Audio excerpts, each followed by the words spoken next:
Hello, shoutout mga kapatid. Another day, another life, another vlog mga kapatid, no?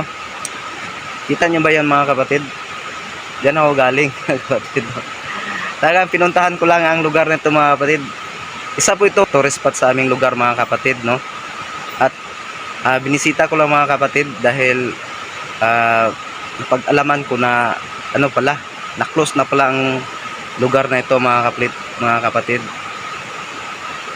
At ngayon mga kapatid, ipasyal ko kayo dito mga kapatid, no? At sasabihin ko sa inyo mga kapatid kung anong dahilan kung bakit ito na-close. Dati mga kapatid, pag dumaan ako dyan, sa ano po tayo mga kapatid, nasa bundok po tayo mga kapatid, no? Pero isa po itong kung may maganda lang tayong kagamitan para pang vlog mga kapatid, kukunan natin ng camera, video yung dinadaanan natin mga kapatid. Nasa ano po tayo mga kapatid, pangalan nito pangalan nito pag National Highway. Ito po yung dinadaanan ko mga kapatid, National Highway, pero wala pong masyadong dumadaan dito mga kapatid dahil nga nasa baga sa bukid. Sa Bisaya pa, nasa bukid mga kapatid. Kaya dati mga kapatid, pag dumadaan kami dito, maraming mga taong pumupunta dito mga kapatid. Dinadayo po nila talagang spot nito mga kapatid, no? Dahil maganda po talaga yung lugar dito mga kapatid. May mga malaking mga nag-auto, maraming mga sasakyan diyan mga kapatid. Yan, nakaparada sa taas, sa tabing kalsada. Pero ngayon mga kapatid, napag-alaman ko mga kapatid, ito pala ay na-close. Ayan, umambo na mga kapatid, no?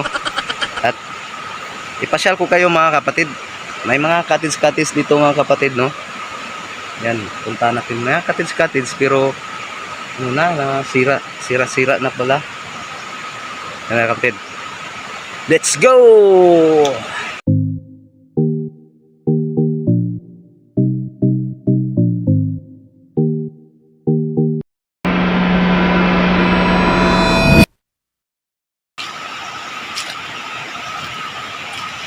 Yan. Punta tayo dito mga kapatid. Nalabutan ako mga kapatid, no? Dahil alam niyo kung ano ang dahilan ito kung bakit ito nag-close mga kapatid. Sabi sa akin, may ano daw, may ahas daw na nandiyan sa ilog mga kapatid. Ito yung mga kapatid, no? Ito po yung cottage nila. Dati first time ko pang nakapunta dito mga kapatid, no? Ito yung mga kapatid, no? May cottage pa doon mga kapatid, oh. Yun.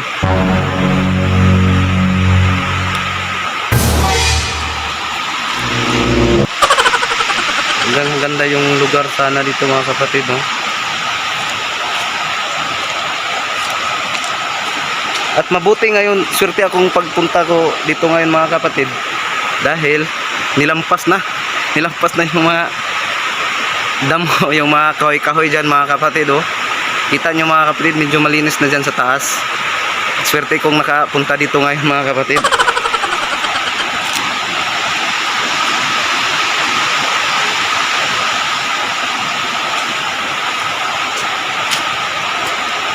Yan, punta tayo dyan. Punta natin doon mga kapatid, oh.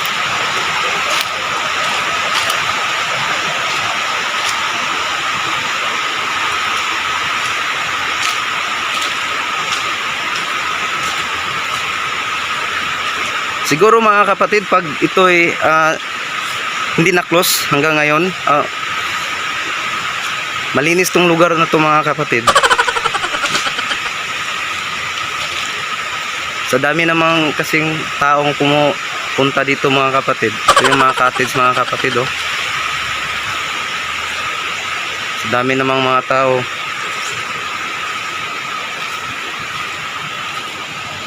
Totoo kaya yung sinabi sa akin na meron daw mataas yung paliguan mga kapatid. Sugok-sugok lang tayo dito mga kapatid.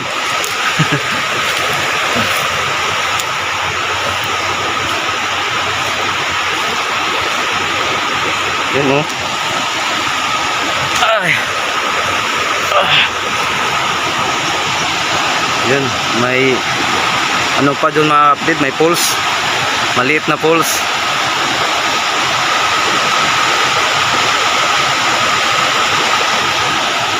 Sa totoo lang mga kapatid, medyo alanganin ako pagpunta dito. Kasi medyo nga natakot ako. Aas naman kasi yung dahilan daw kung bakit na-close ito. Kaya gano'n lang tayo dito mga kapatid. Tingin-tingin lang tayo sa mga gilid-gilid. Maganda naman kasi paliguan dito mga kapatid oh. Yun oh. Pansin nyo mga kapatid, medyo hindi malinaw po yung tubig kasi ano, laging umuulan dito. Lakas pa naman ang ulan dito. Medyo ano siya, medyo hindi malinis yung, hindi kulay blue yung tubig dito mga kapatid. Pero sa totoo lang, maganda talaga itong paliguan no. Ano? Yan, kita mo doon mga kapatid, yan, tulay doon, dalawang tulay dyan, malaki. Yan po yung ano, kalsada na dyan.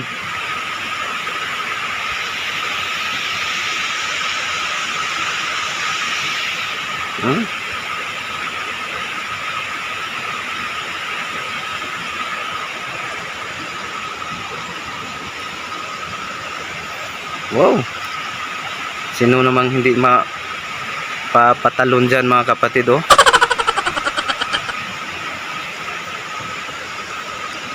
Malalim yan, malalim siguro yan mga kapatid dahil hindi po nakita yung mga bato-bato.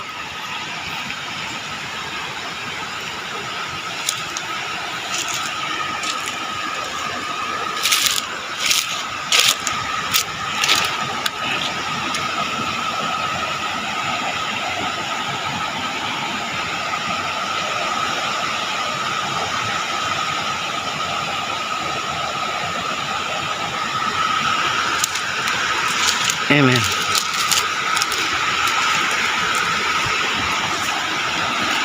Sintabi lang po.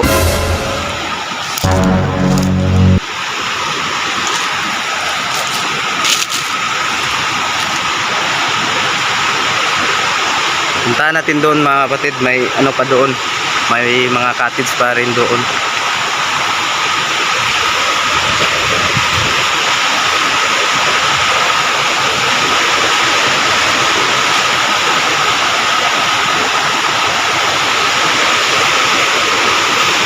Kita nyo yung poles mga kapatid oh. Nilagyan pa nila ng maliit na harang-harang doon oh, para mano yung tubig magtapok.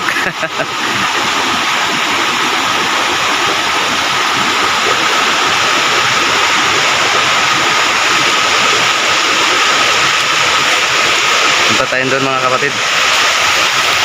Punta tayo sa kabalya. Ay.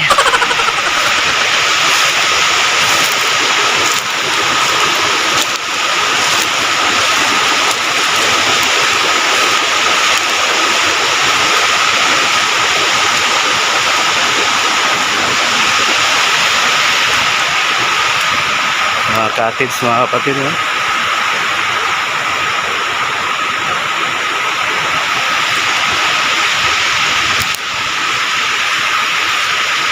Tindahan pala yan oh. Tindahan.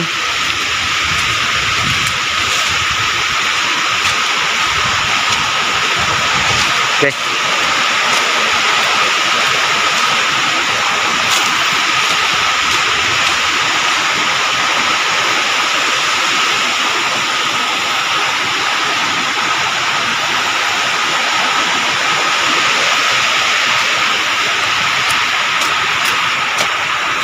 Tindahan pala oh.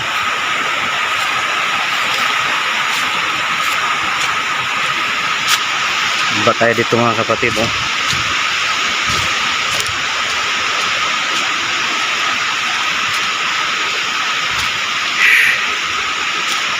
Medyo hinihingal ako mga kapatid.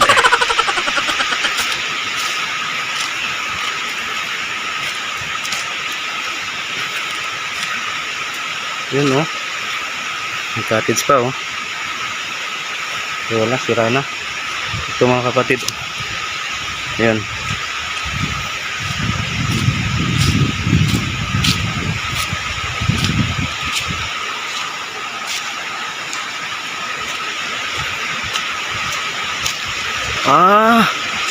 Wow, dito pala yung masarap higuan. Dito pala.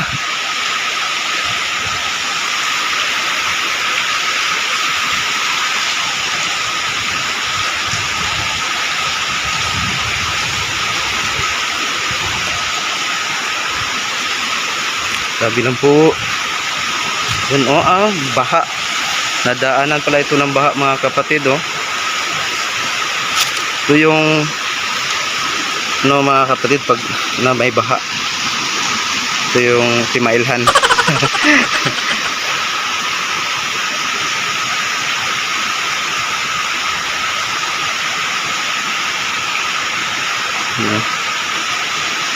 Ano? Siguro ang lalim dyan mga kapatid oh. Kaya pala dinadayo ito dati mga kapatid no. Dahil maganda naman kasi maligo dito mga kapatid. Pero kung wala ito na ano, wala nang dumayo dito mga kapatid dahil nga yung sinabi sa akin may ahas daw dyan sa iwan ko kung saan parte, basta may ahas daw.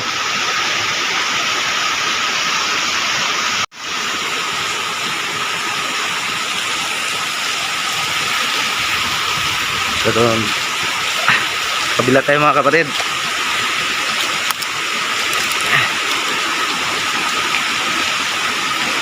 Uy.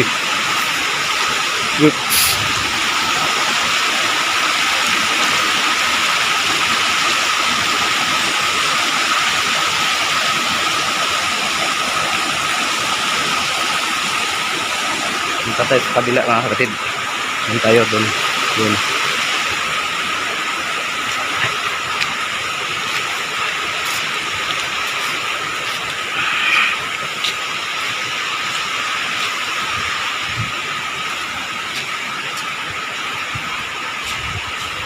Malamig na yung hangin mga kapatid oh. Ibig sabihin malapit na yung ulan.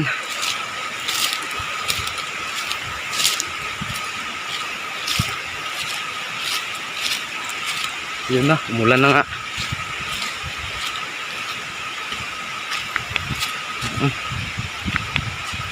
Ito mga kapatid oh. Yung cottage. Ayan. Uy.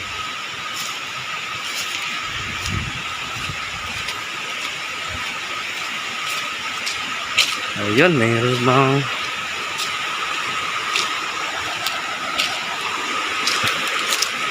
may langgam. May maganda palang paliguan doon din mga kapatid oh.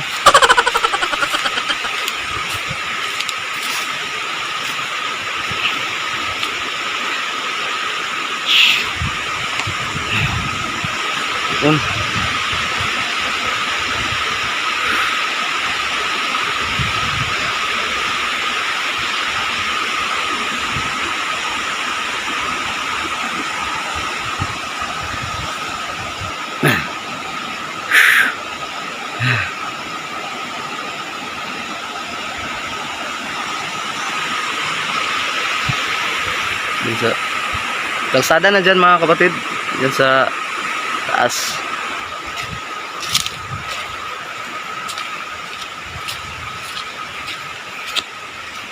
Yan.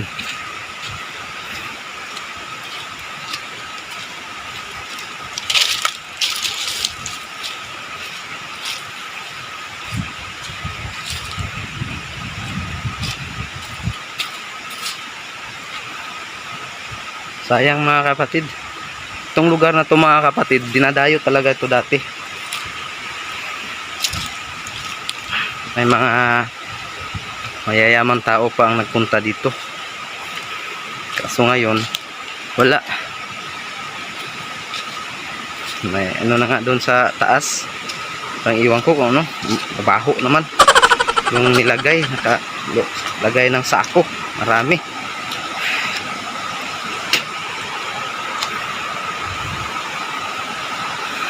Yun mga kapatid, oh.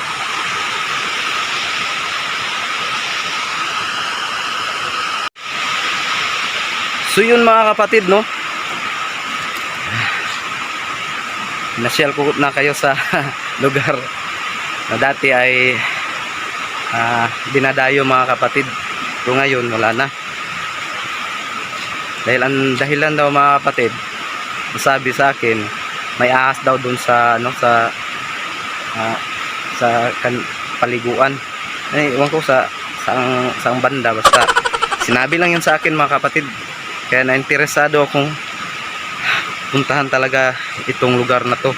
Dahil dati dinadayo talaga ito mga kapatid.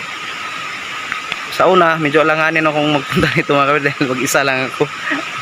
Natakot ako, ahas ba naman, pag anaconda yun yung malaki. Patay ako. Hindi ako makikita, hindi ako mahagilap ng mga pamilya ko kung ako na tuklaw ng anaconda. Sa liit ko naman. Ang laki yung anaconda. So yun mga kapatid, ano ko kayo mga kapatid sa dinadaanan ko mga kapatid ng paakyat mga kapatid, no. Yun. Medyo ano yung ano mga kapatid, oh, yung dinadaanan natin. Medyo danlog. Medyo danlog yan mga kapatid. Siguro yung ano yan mga kapatid, yung isang malit na kubo-kubo. Palagay ko mga kapatid, ano yan, ticket bot siguro yan. Kalagay dyan eh. Oh. Kumbaga nasa pwesto talaga na walang makaikyas. Goy, oops. Tik nang maligid.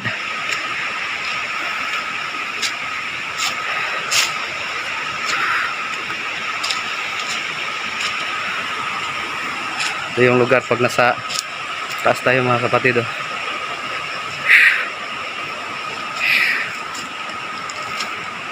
Sayang mga kapatid, no. Baga pag ganyang klaseng dahilan sa ano mga kapatid sa isang lugar, lalo na pag ahas, ay talagang matatakot yung mga tao mga kapatid.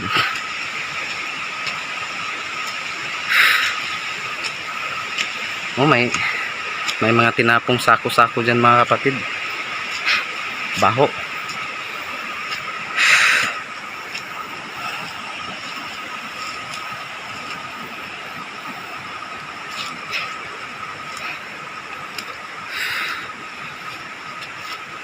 Pero again, maswerte tayo mga kapatid dahil pagdating natin dito,